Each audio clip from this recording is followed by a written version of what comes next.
Welcome to the InnovaBuzz podcast, where our job is to help you build visibility, professional credibility, and connection with your ideal client by putting the human at the centre of innovative marketing, so you can build and strengthen an engaging, enduring relationship with your ideal clients. I'm Jürgen Strauss from InnovaBuzz, and I'm honoured that you're here with me.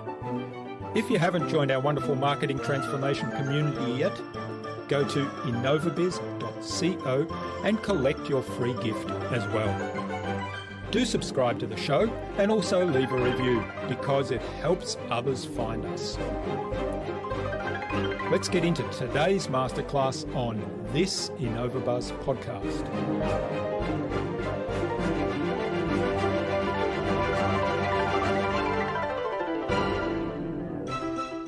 The types of problems we're dealing with because of the pace of technological change, because of the increasing complexities of our society, because of the increasing complexities faced in our environment, that we no longer have problems that can be resolved through a single perspective, that by virtue of a complex, multifaceted problem requires a multifaceted and multidisciplinary response. And by not exploring all these particular aspects of a problem, you possibly don't land with a solution that suffices all the people who are impacted by it.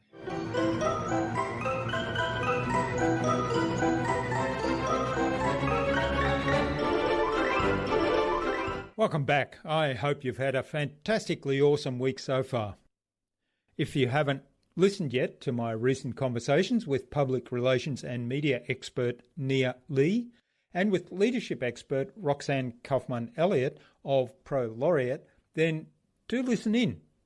Only after you've listened to today's conversation, of course. I'm really excited to have as my guest today on the InnovaBuzz podcast, Jamie Watson, the founding director of the Common Mission Project Australia. Prior to joining the Common Mission Project, Jamie spent more than 30 years working for the Defence Department in Australia. As an operator and a researcher, Jamie has gained unique insights into the application of novel solutions to complex problems. He's held strategic defence science liaison roles within Australia and the United States. He has extensive experience in translating problems and statements into research and development activities. Jamie is an experienced innovation instructor, a coach, and a mentor. He's driven by an insatiable appetite to deliver meaningful outcomes to beneficiaries. In our discussion today, Jamie talked to me about bringing together university students, government sponsors, and lean methodology to solve big problems. He explained the importance of getting cross-disciplinary inputs to solving problems and talked about drilling down to the real problem beyond the presenting symptoms. Without further ado, then let's fly into the hive and get the buzz from Jamie Watson.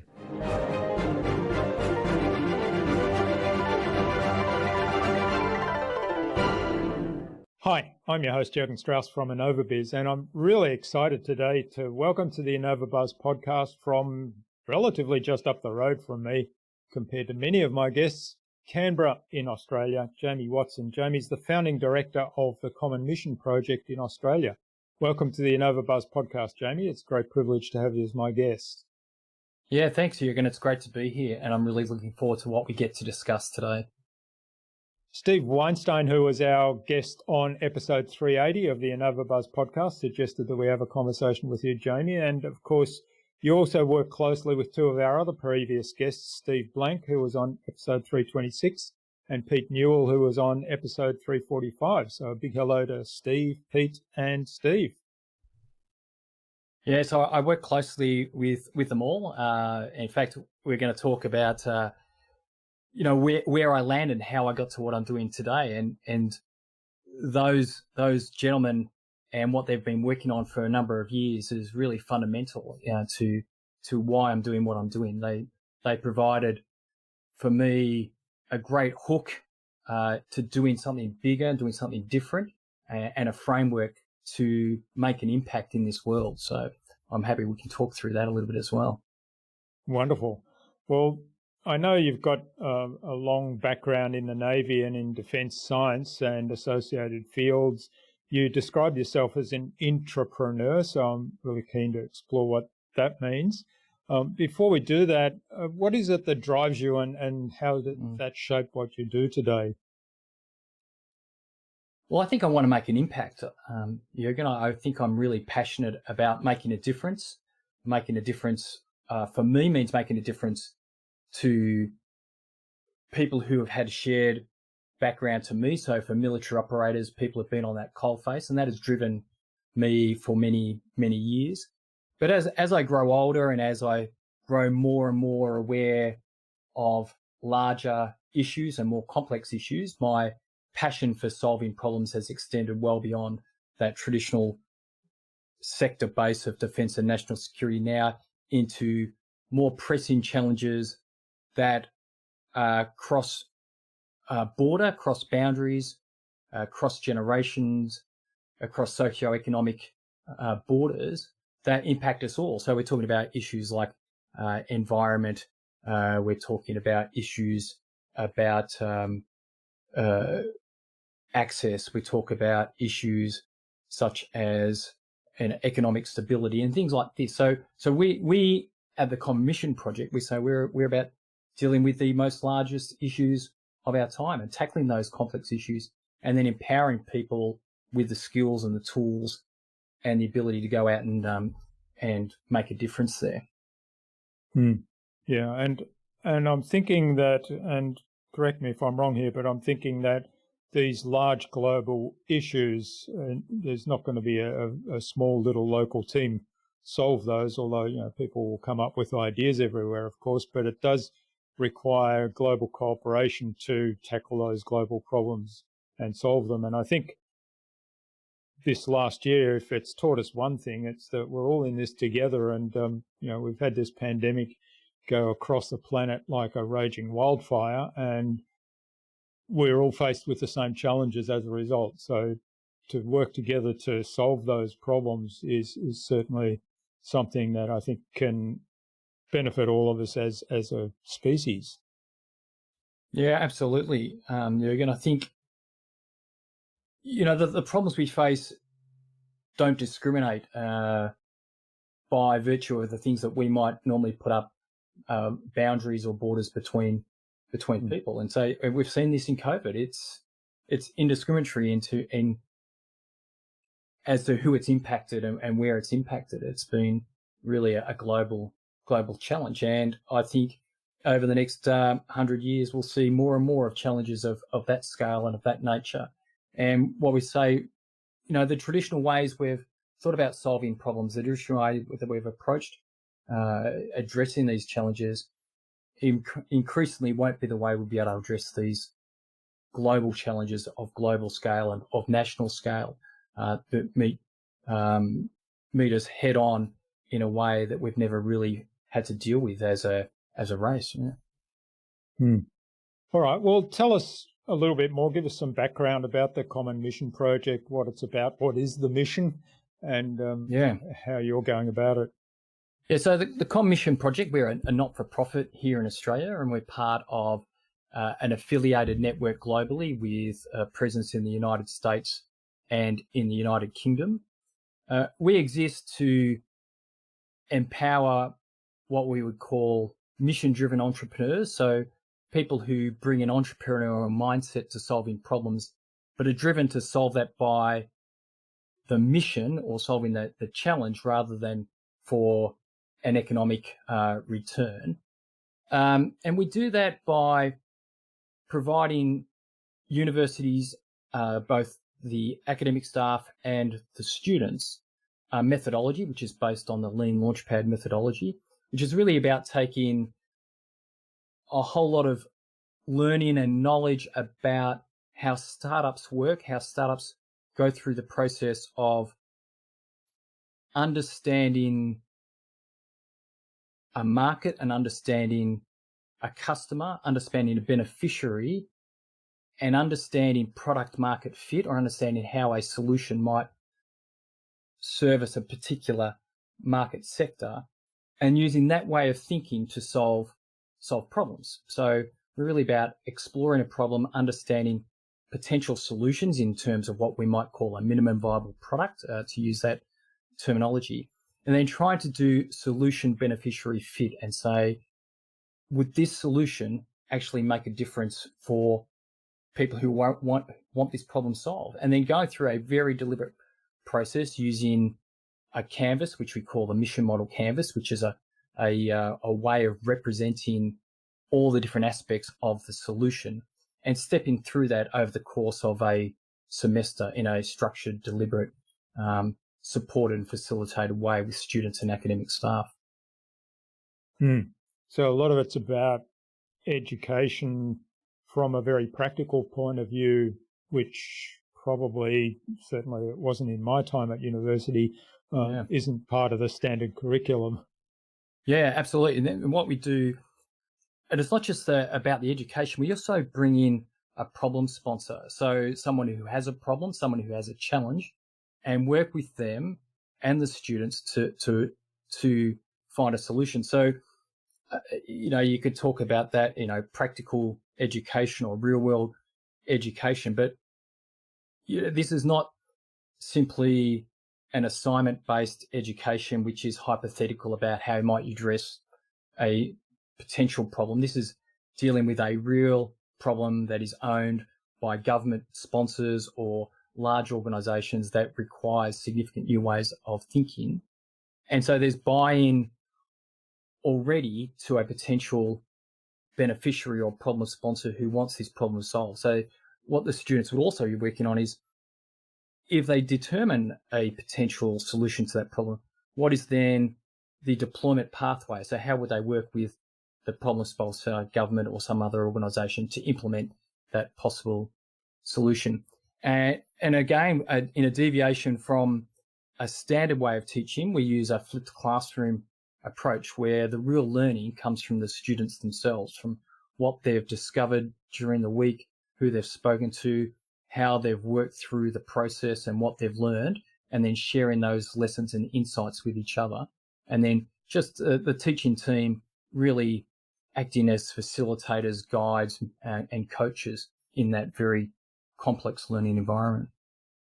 That's a fascinating approach, and it's something that is certainly different to the traditional education system, isn't it? But more aligned with what people will experience out in the real world when they continue to learn, and hopefully all these young people have that mindset that they want to continue to learn. Absolutely. I think what we're also doing, Jürgen, is we're creating the workforce for the future and positioning them to be able to quickly add value with real employable and usable skills in the workforce, and that is really needed. So the type of student who would work through this process at the back end of this would be very equipped to work in a complex and ambiguous workforce and work through solving a problem and have an experience base that they've already gained through that university training program. So from day one in the workforce, they would be equipped and ready to tackle some really big challenges. So how do you go about putting those teams together in this university environment? Is it specific to a particular faculty or a particular skill set, or do you draw people together from a whole variety of different areas? And if that's the case, how do you what's the focus then? What's the glue that brings everybody together?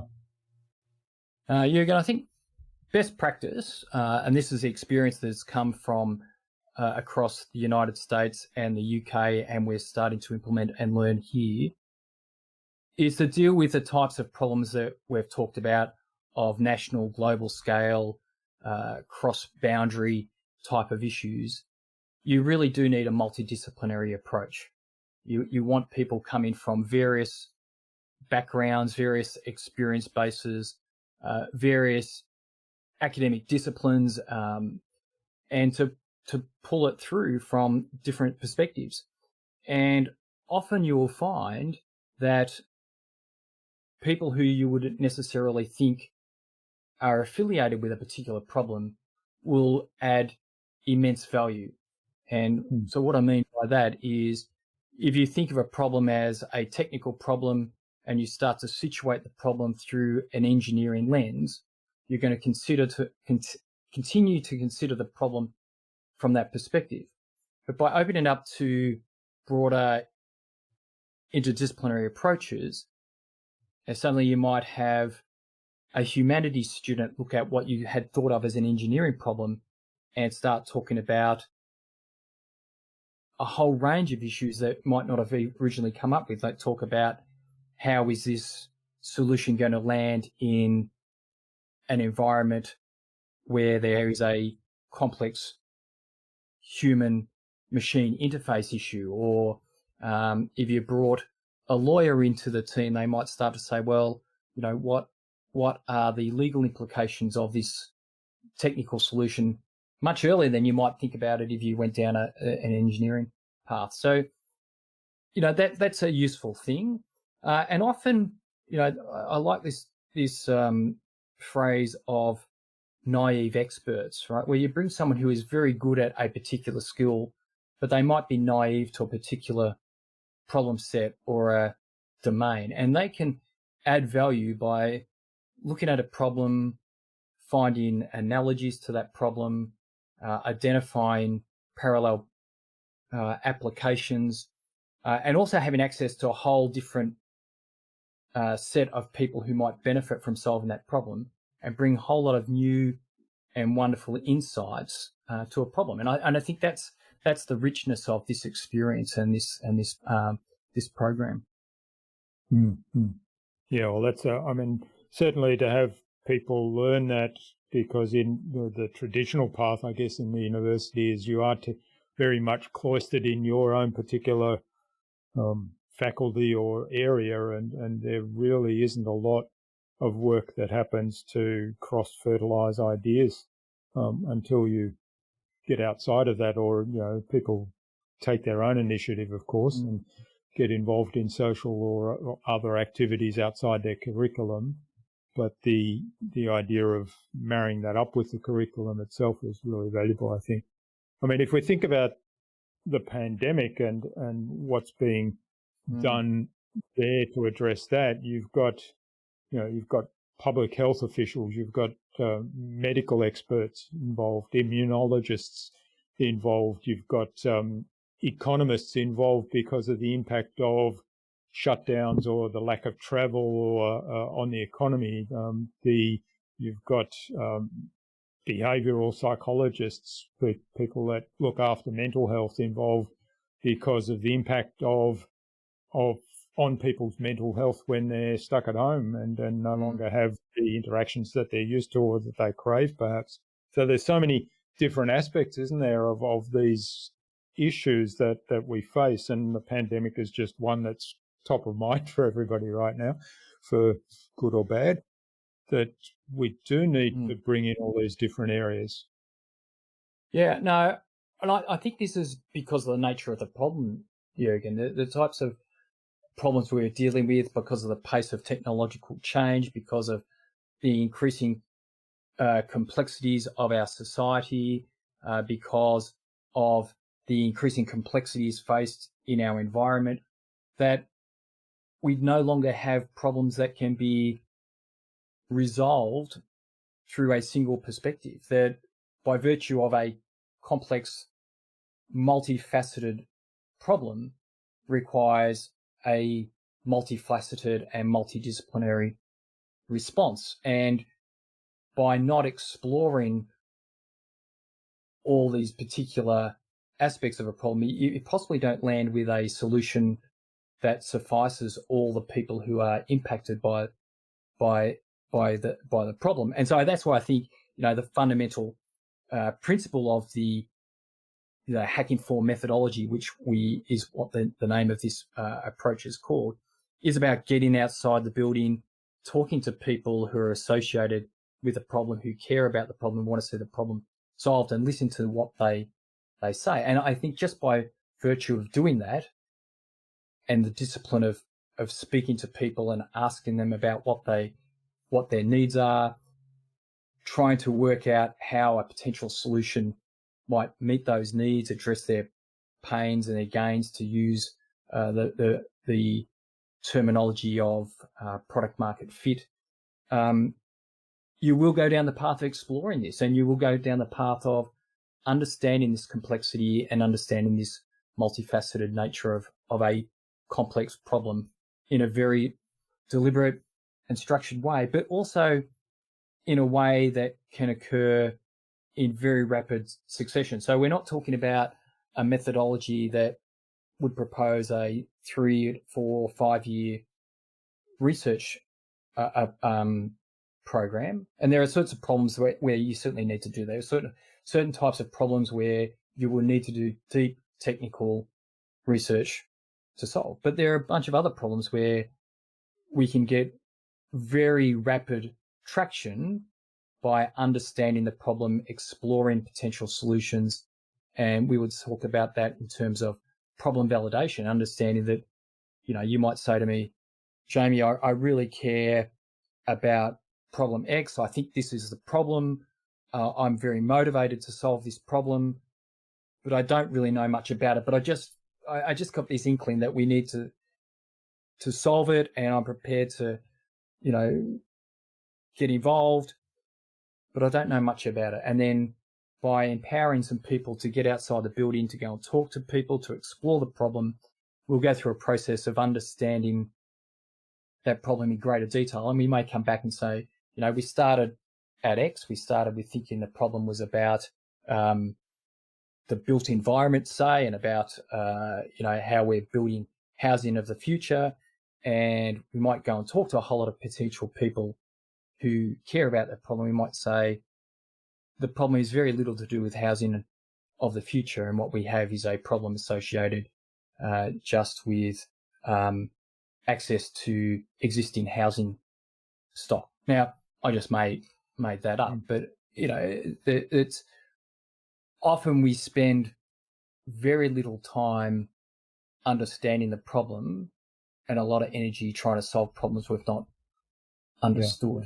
Yeah. And I think that's the real value of what the Common Mission Project does. It invests a lot of time and energy understanding, exploring the problem, clarifying who cares about the problem, who should be involved in solving the problem, before we go and turn lots of handles and crank a lot of, handles on it and bring in a lot of energy and resources in solving a problem that might not be the actual, the true underlying problem. Yeah, so it's a little bit like taking the symptoms that you're presented with and exploring those some more to get it, or what's the problem actually causing those symptoms. And let's address that core problem. And that's right. And you could treat the symptoms forever, but you will never get to really start addressing the root cause of the problem. And I think there are a whole lot of people in government, in industry, other not-for-profits who care about addressing the root cause of the problem. And it's hard to get to the root cause of problems. And as I said, that really takes going out and talking to people, learning more, unpacking the problem, listening to people in a structured and deliberate process. Because I think it's just too easy to assume you understand a problem and just get on with the job of trying to solve it, rather than just spend that little bit of time and energy understanding it. Well, I'm curious, because if you look at the university sector, I mean, they have been, from a public funding point of view, really put under a lot of pressure. But at the same time, there is a lot of money going into universities now from private industry, from things like defence in particular. And so how, with all that investment going in there, how does your program bring out some more value than what the current system already provides?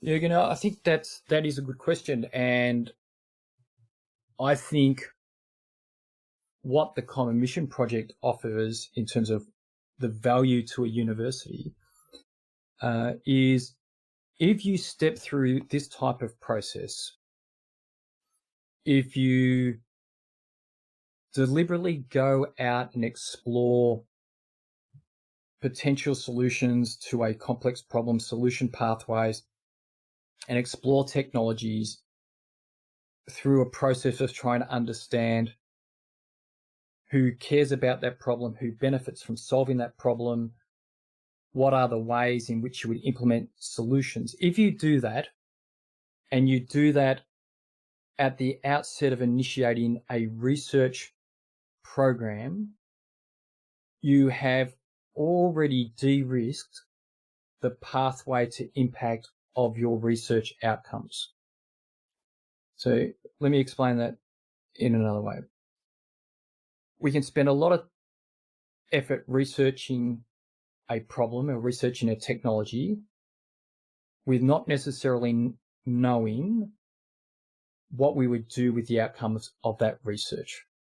Right. Now, there's certain times, again, where that research is appropriate. That's what we call blue sky novel research. And we will invest heavily up front to make that technical breakthrough, after which time we might start to think about what are the applications of this technical breakthrough. But what this program potentially offers is identifying problems and identifying research activities which, if the outcome of that research was successful, you would have an immediate pathway to impact of that research. So you're saying, we've talked to people, we've understood a problem. To solve this problem, we would need to do A, B, and C, and there might be D, which might need a few more years of research. If we can research D and determine the way to solve D, then we have an immediate opportunity to implement that research that's going to deliver a profound improvement to people's lives. Now, I think if you did that at the start of research programs, that's a bonus. That's a bonus for the universities who are seeking to deliver impact and demonstrate the value of what they do. And you bring in some of that. Again, you're not going to do that for everything. It's not always going to be the case. But if you bring that forward, more often, then you will result in demonstrable impact for research programs. Yeah, that's interesting. You touched on something there that, and it kind of raised a question in my mind. And what you touched on there was the blue sky research, how important that is for building fundamental knowledge, but then the balance between that blue sky research and something that then takes the knowledge that you're acquiring and actually applies it to a real problem in a way that makes a difference to that problem, contributes towards solving that problem. And the question in my mind is around the balance that the universities have to tread, particularly in this time where governments are cutting back on funding in that sector, of how much blue sky can they do and how much practical problem-solving application can they do within this framework of having to pitch for funding? That's a big, complex question. Well, I think to be able to have, so I think sometimes you've got to think about capability, right? And universities need to have a capability, right? So I think of capability terms. So I bring my analogy. If I want to be able to do something, I need the tools, I need the equipment, I need the people and resources to do that. So if I want to be able to solve a practical problem with immediate value to government, economic value, I want to create intellectual property that can be commercialized, I need the capability to be able to do that. And I think that capability in the university sector is fundamentally drawn from that blue sky research. And so I think these things go hand in hand. So unless you're pushing the edge of the envelope, unless you have the capability to think to the next horizon, then you don't have the skills to think about the more practical problem solving that's going to deliver a solution in a more immediate term. Now, I think that's very nuanced. But I think we need to think of that. We need to build capability for tomorrow. And so we need to invest in that, or we end up with a capability that can only deal with problems that we've seen before, problems that we know how to solve, problems that are tractable using traditional methods. And I think that's why we need a capability to think well beyond, we talk about different horizons of innovation, horizon, 1, 2, and 3, to use the McKinsey model. So I think a healthy ecosystem is not measured by the size of the ecosystem, but a healthy ecosystem is measured by the diversity of players in the ecosystem. And so whilst I would operate it down this end of the ecosystem, looking for traction on big problems and looking for pathways to impact, I'm very conscious that could not operate unless there were players in the ecosystem across the breadth of problem sets. So in some ways, it's kind of balancing long and short-term needs as well, isn't it? Yeah, absolutely. So building the foundations as well as addressing the immediate issues. And I think that goes even at a personal level, right? This is why we read. This is why we engage in dialogue. We're not individually always about solving today's problem, but we're equipping ourselves with the skills and the understanding to be ready to solve that next problem. And I think the ecosystem operates like that. So I think, if I'll say anything, I think the Common Mission Project and myself is, we are profoundly good corporate citizens in the ecosystem in terms of understanding the different parts, the different components, and supporting and playing our part in an ecosystem that's going to deliver an impact in the short term and in the long term. And there's some benefits that we would deliver that I don't think we'll see a return on investment for a few years. Maybe I often sort of think maybe I won't see the impact of what we do in some respects for a decade, because it'll be a decade before we're starting to see the students that we are training up, we're exposing this way of thinking.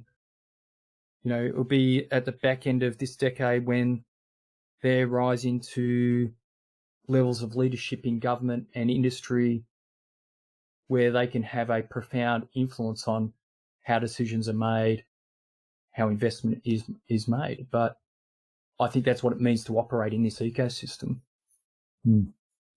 Yeah, fascinating.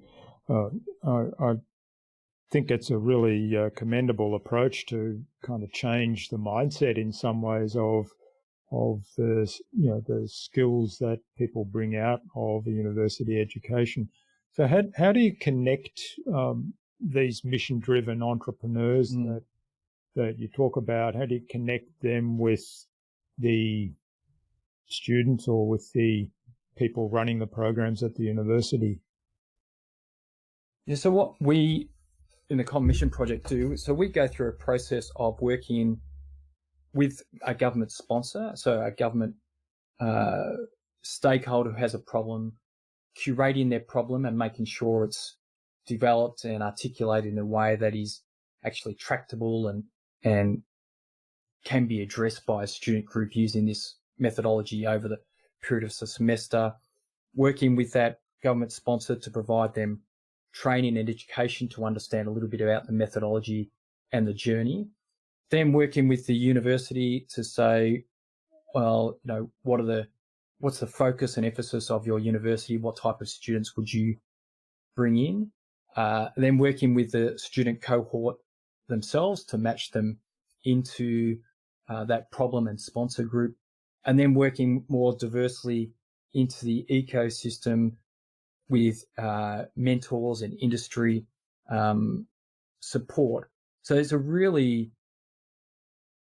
significant amount of work in terms of making sure that there's a whole network around a student team to go forward and address this problem. And so one of the benefits then that you get through this, we talk about, you build the ecosystem around the problem. So we go back to the problem originally that, we said you had a hypothetical problem with you, Jürgen, about, housing of the future. And at the outset, you might say, it was me and my colleague, we were thinking about housing and access to housing. We didn't really know who was involved in this problem.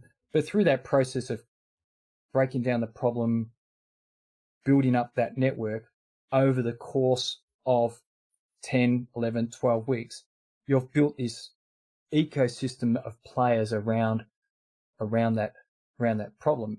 And we'd even say, at some point, the student team themselves very likely will understand more about the problem than the person who posed the problem to them. And that's the sort of good problem, the problems we like to work on is let's unpack this, let's explore it. So the Common Mission Project, that's, I think, one of the fundamental roles we play and where we add the value of brokering, supporting, working with all the different parts of this ecosystem to bring them together. And so we would describe that as one of the most important things we do is we provide the connections that allow people to coalesce on a problem.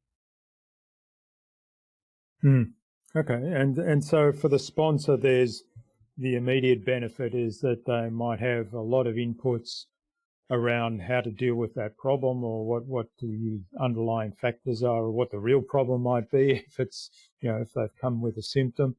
And for the students, of course, they get the benefit that we've talked about, broadening their horizons in education, learning how to work together with other people across the silos of expertise, if you like, the silos of technical expertise.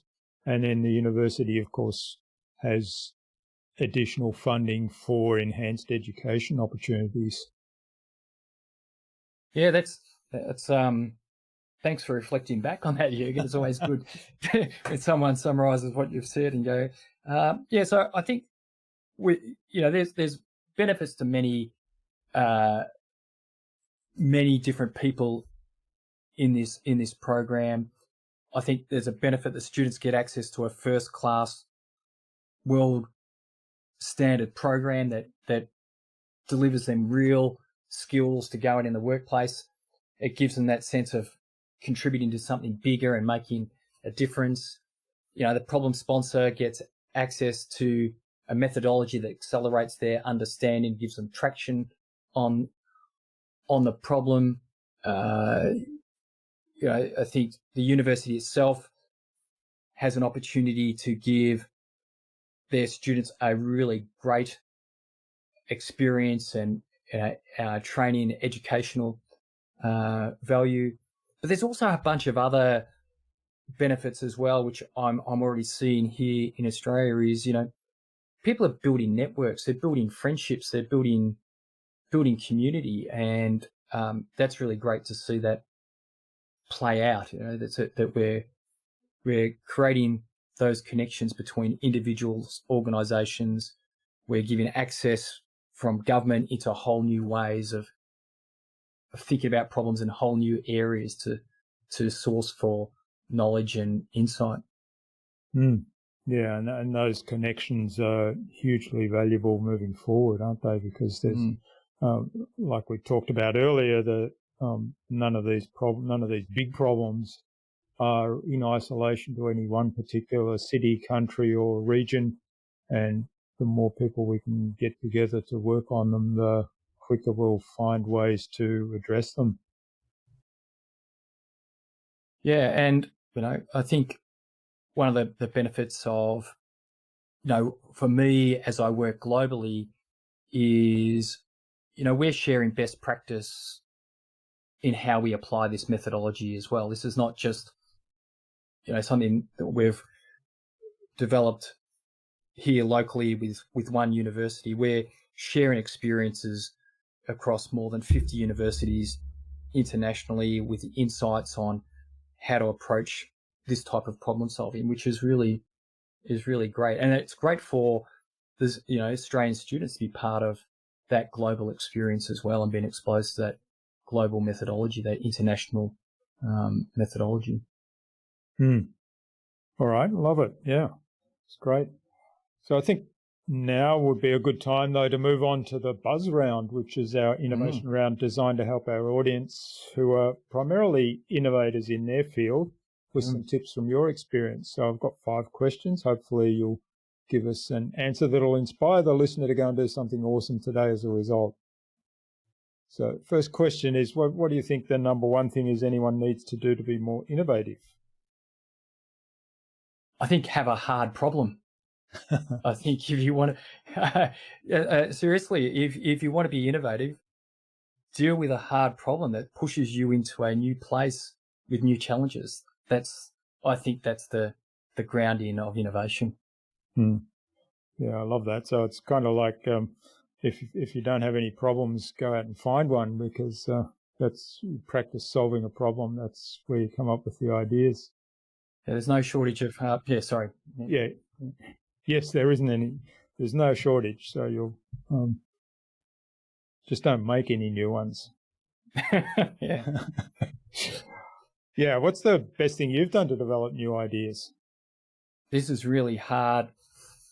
And I think this is hard for people to do, but I think the best thing I've ever done, and this is repeatable in so many places, is listen to feedback. Seek out feedback and listen to feedback on anything. And that's where the best learning lies.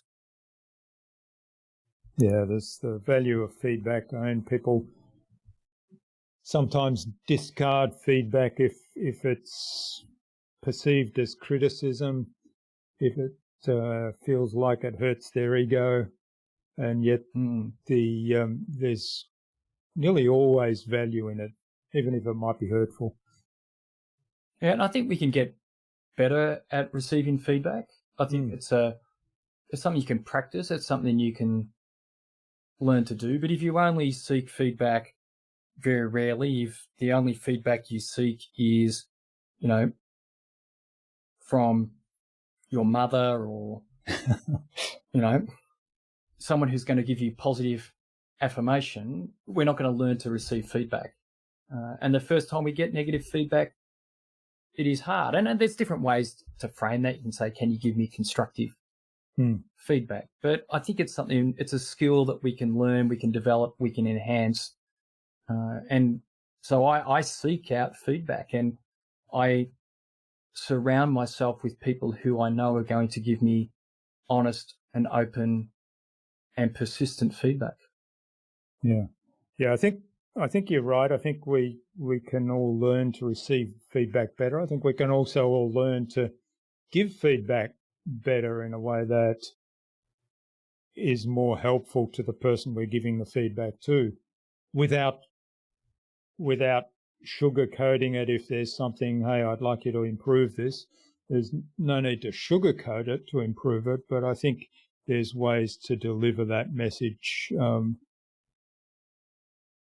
much better, so that the other person is receptive to it. So what's a resource that you use most often, a favourite one? So I would suggest the mission model canvas, which is one of the core tools of the program we provide. And I say that because I'd used many different tools over the years, and the great affinity I had with this is just having a simple tool to allow you to step through different components of an innovative idea. So a deliberate way of structuring your thinking based on hypothesis testing and making sure your assumptions are valid. And the mission model canvas is all about those core principles of innovation: feasibility, desirability, and viability. So I think just having a tool like that you can go to and think about it and structure your process. And I think it's a very visual framework, isn't it, if I remember correctly from what I've seen? Yeah, one page. Yeah, simple one page. Yeah. All right. Now, what's the best way to keep one of these projects on track? Or do you hand that off to somebody else? No. So classic Mark Twain, quote, eat a live frog every morning. Yeah. Right. So that's my approach is, every day choose to do something that is hard or that it is uncomfortable, to avoid that then carrying on and becoming a blockage later on. So dealing with the hard issues and making it a habit of dealing with the hard issues early. And that, I think, just opens up your time, opens up a project. It allows you to deal with risk earlier rather than later. It creates space for you to operate in a complex project that you might not have if you shift risk and complexity to the back end. So I just say deal with the hard stuff. Deal with the hard stuff first. Yeah. I like that. And also, I mean, if you keep putting off the hard stuff, it's kind of like a Damocles sword, isn't it? It's always dangling up there, and whilst you're distracting yourself with the easy stuff, you're probably distracted by that Damocles sword hanging above your head. So if you get that out of the way first, the easy stuff becomes easier too. All right. Now, what's the best thing anyone can do to differentiate themselves? I think be authentic. Be authentic about what you are doing. And look, I just say from personal experience, there are many people who, would be working to be involved in finding innovative solutions to things. There are probably many people who can create a greater or communicate more effectively or tell a greater story or something like that. But I think authenticity can't be simulated. It can't be faked. You can't be authentic without a really deep belief in something and a deep affinity to something. And I think people see that. It comes across in the way that you speak, even when you're struggling for words. It comes across in the way you engage with people, even if you can be clumsy in that. It comes across in the way you write. It comes through. And I think people see authenticity, and people align themselves with authentic people and authenticity in a way that is meaningful and that is profound and in a way that makes a difference. So I think if you are authentic in doing what you do, you will stand out. Mm. Yes, that's a very strong case for just being yourself, right? Because if you relax and be yourself, generally, that's hard to say, that's being authentic.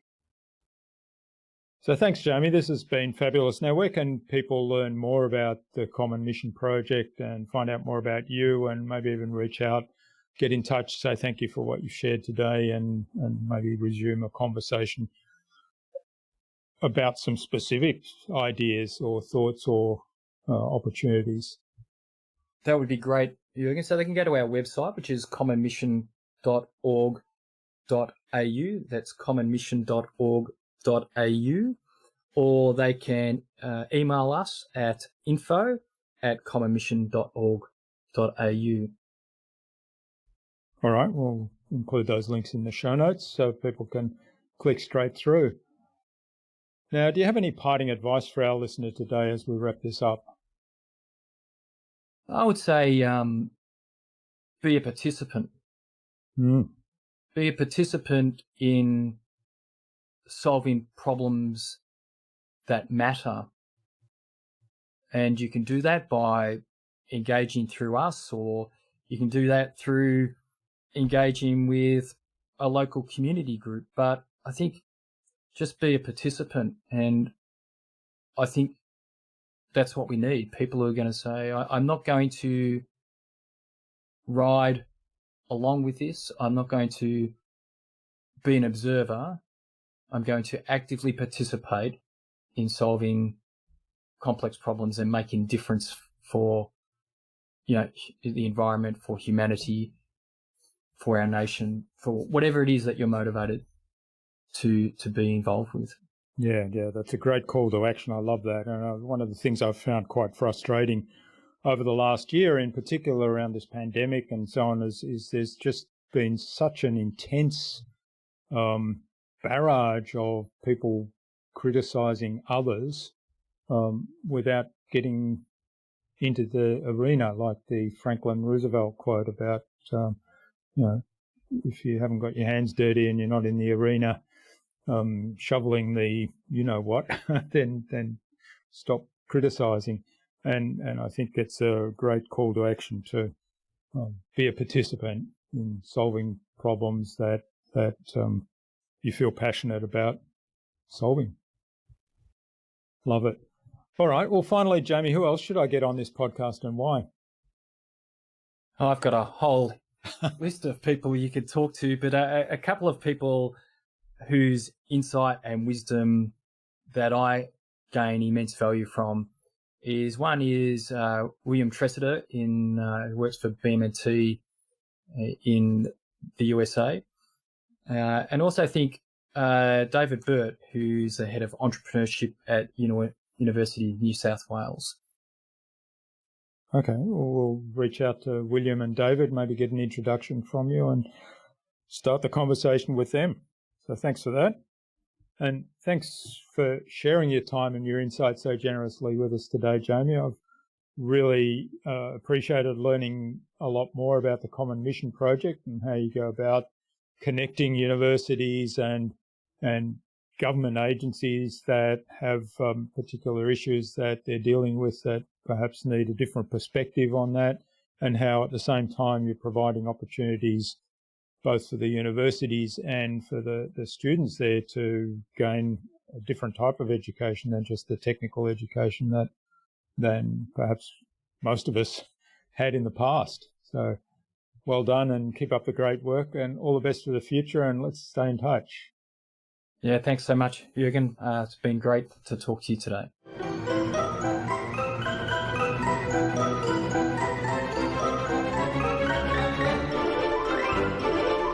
I hope you really enjoyed that engaging and informative conversation with Jamie and took something away from his episode that will inspire some action in your business. I love the idea of mission-driven leadership, uniting university students and entrepreneurs with like-minded problem solvers in government and academia in order to solve critical challenges that we have. I'd love to know what you took away from Jamie's episode, and I'd love you to tell me by leaving a comment below the blog post, which you can find at innovabiz.co/Jamie Watson. That is JAMIEWATSON. All lowercase, all one word, innovabiz.co/Jamie Watson. You'll also find contact information there to get in touch with Jamie, as well as links to the Common Mission Project website, to Jamie's LinkedIn profile, and the other resources we spoke about in today's conversation. Now, if you like this episode and got value out of it, then don't keep it for yourself. Share it with at least 2 other people that it also might help and will get value from it. And tag me in on that share so that I can thank you with a special surprise gift. Jamie suggested that we have a conversation with William Tressida of BMNT and with David Burt, Head of Entrepreneurship at the University of New South Wales, on future InnovaBuzz podcast episodes. So William and David, keep an eye on your inboxes for an invitation from us to the InnovaBuzz podcast courtesy of Jamie Watson.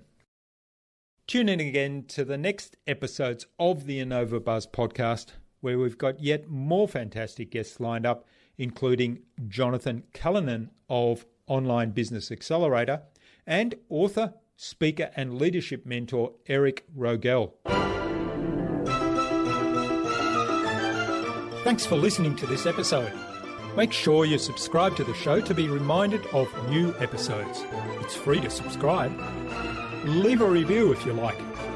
Even if you don't like me, I'm okay with that. I'm asking you to leave a review because it helps other people find this show. Go to innovabiz.co to join our marketing transformation community and access a free gift my team and I made for you. It's the Marketing Master Mini Class. We want to give you everything you need to transform your marketing into a human-centered, relationship-focused growth engine. Until next time, I'm Jürgen Strauss from InnovaBiz. Remember, be awesome and keep innovating.